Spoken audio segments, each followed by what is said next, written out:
pasado, de Menzies, ayer y hoy. Indudablemente la prensa nacional se ha ocupado de los discursos de cada uno de los que, empezando por el presidente, siguiendo por el jefe de la Ciudad Autónoma y la gobernadora, representan la mayoría de la voluntad electoral de la República Argentina. Y el presidente dijo la frase que nos obligaría hoy a imaginarnos que el segundo día de marzo se ha transformado en el Día de la Esperanza. ¿Y por qué decimos esto? Porque dijo Macri, lo peor ya pasó. Y es cierto, lo peor ya pasó. Porque al presidente de la Nación Argentina le quedan menos días de los que ya gobernó. Es decir, que a partir de esa alternativa, Macri tiene menos tiempo ahora para finalizar su mandato que el que tenía cuando habló la vez anterior. Entonces, si tomamos ese concepto, lo peor ya pasó.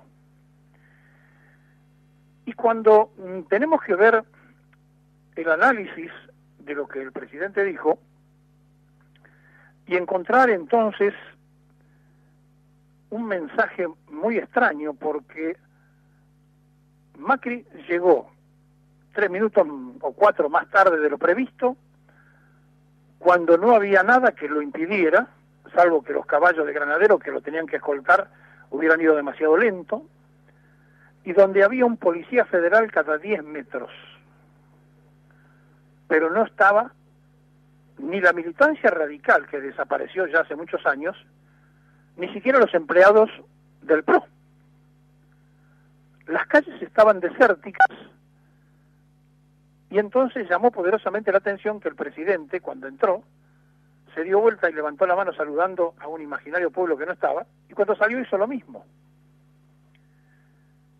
Y esta vez ni siquiera su esposa y su hija lo acompañaron. Por lo tanto, esa soledad que fue previa y posterior a lo que Macri dijo, tuvo sin embargo un respaldo en los aplausos de los que durante 24 ocasiones aplaudieron al presidente de la República. Habló 43 minutos, 3 minutos previos, haciéndole un homenaje a los desaparecidos del submarino, y después 40 minutos se dedicó a leer lo que todos escuchamos o vimos, o la gran mayoría escuchó y vio. Y entonces podemos coincidir con él, lo peor ya pasó, falta mucho menos que el tiempo transcurrido hasta este momento. Le quedan al presidente 647 días,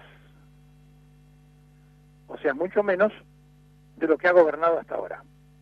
Es cierto, lo peor ya pasó. Y a partir de allí, tenemos que ver algunas de las cosas que se dijo, cuando, marcando, por ejemplo, en una de sus frases, un Estado al servicio de la gente, también un Estado transparente, que muestra cómo gasta su plata y que no tiene funcionarios obligados a tener un alto estándar ético, y que tiene funcionarios obligados a tener un estándar ético elevado. En estos 2 años los funcionarios pusimos límites como nunca antes para garantizar que no estamos acá para beneficiarnos. No terminó de dar ese discurso y trasciende un cable de Brasil, donde la policía de Brasil acusa a Gustavo Arribas, que vive en el departamento de Libertador que usaba Macri y su familia, que es de Macri, y que es el jefe de la inteligencia argentina, de haber cobrado efectivamente por el Lavallato dineros que no le correspondían. Después el jefe de los espías hizo un comunicado diciendo que no era cierto. Y cuando se habla de este transparente, una vara muy alta que puso el macrismo con relación a la corrupción kirchnerista, pero resulta que 2 por 3 estamos hablando de los papeles en el exterior, de las cuentas raras, de aquellos que paralelamente cuando eran funcionarios de la Ciudad Autónoma de Buenos Aires tenían cuenta en paraísos fiscales, etcétera, etcétera.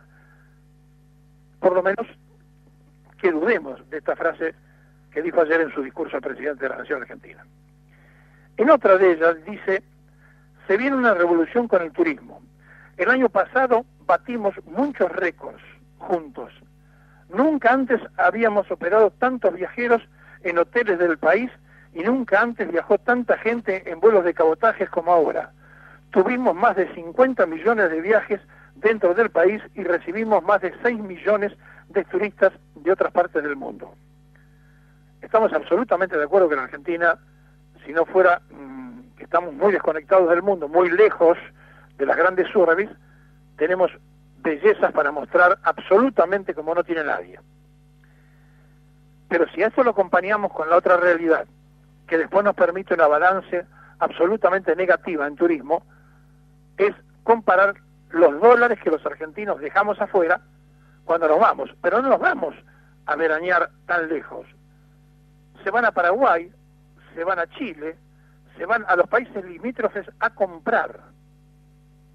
Es decir, el turismo de compra, ¿no? El famoso DM2 de la época de Martínez de Oz, que ahora se volvió por los altos costos de los productos en la Argentina y que ahora pretende el gobierno con una importación abierta absolutamente creer que con eso resuelven el tema, para que los dólares se queden aquí. Y con eso lo que terminan haciendo es fundir a las empresas que fabrican los mismos artículos que se pueden comprar afuera. Pero es otro tema.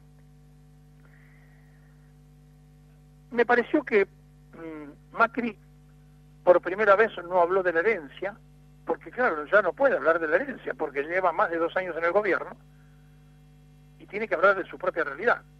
Y entonces no habló de economía, que es la realidad.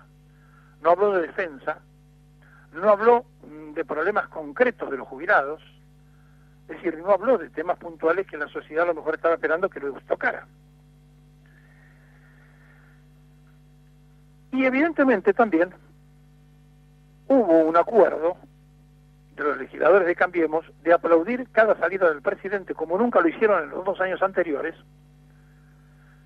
como una especie de contrarresto a la marcha de protesta que tuvo Moyano como eje, pero que se nutrió de distintas opiniones de la sociedad, después que los argentinos vivimos distintas etapas de conflicto.